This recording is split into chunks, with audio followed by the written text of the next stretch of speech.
Hey guys, number one Marduk fan here. Bass Reeves, issue 2, episode 2. I picked off the sticker because I'm not a weird speculator collector. I don't like stickers on my comic books. This is one of the best comics of the year, and you can get it at Walmart.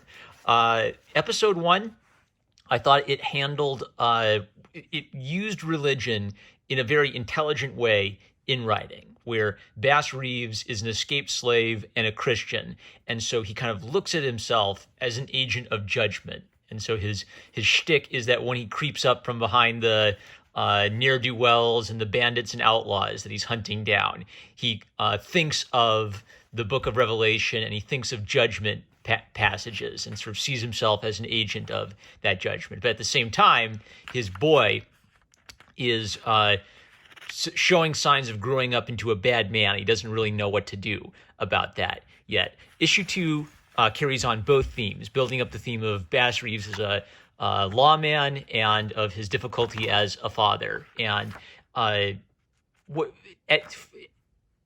makes Bass Reeves' faith a way at which he looks at the world without preaching at you about it. Like, what's important about this is when you're talking about the Old West and the people of the Old West, you kind of have to portray them according to how they were and not project our values backwards on them. So I think the mistake a lot of people make is they take the modern feminist archetype and they project that back on the Old West, or they take modern racial politics and they project that back into the 1800s, and it doesn't work.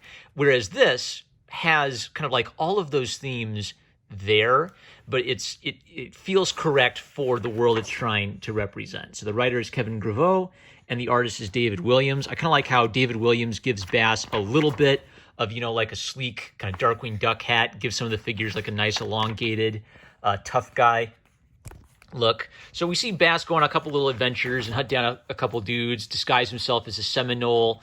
We find out in the historical notes that he actually learned the Seminole language and lived with the Seminole after he escaped. And meanwhile, back at home, his son takes a dare and gets caught stealing candy. And really the only reason he gets off is that the sheriff knows Bass, likes Bass, and wants to give him a chance to sort his own kid out. He's really hot under the collar at first, but his mom kind of urges him to control his temper, because the reason his son is so upset is that he never sees his dad. His dad will be out for weeks at a time hunting his quarry, basically.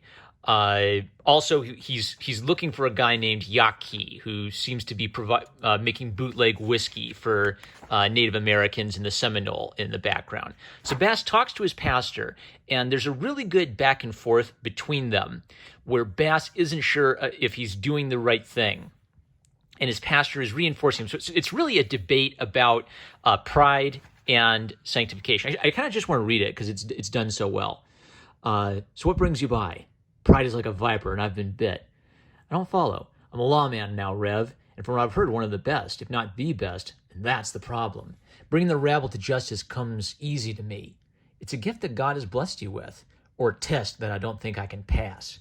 Every time I bring someone in is a notch on my pride. It swells me up, and I like it, but I don't want this to become an idol, like I can't be touched. So he's really good at being a lawman. It makes him feel good to bring these guys to justice, but he's worried it's going to take over his life. He's worried he's not going to be able to fulfill his other duties. He's worried it's going to be an idol. So he's using explicitly Christian language to describe his problems and his fears.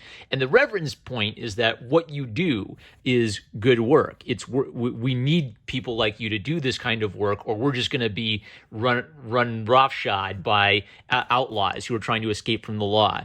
You do a good thing out there, son. Whatever you do, whatever you eat or drink, do it as unto the Lord. So another important thing is they don't just give the pastor Christianese to talk to him with. They give him actual Bible quotes, and they have him connect the Bible quotes to the actual problem. So it's not just a random Bible quote floating out in nowhere. It relates directly to what he's trying to communicate to him.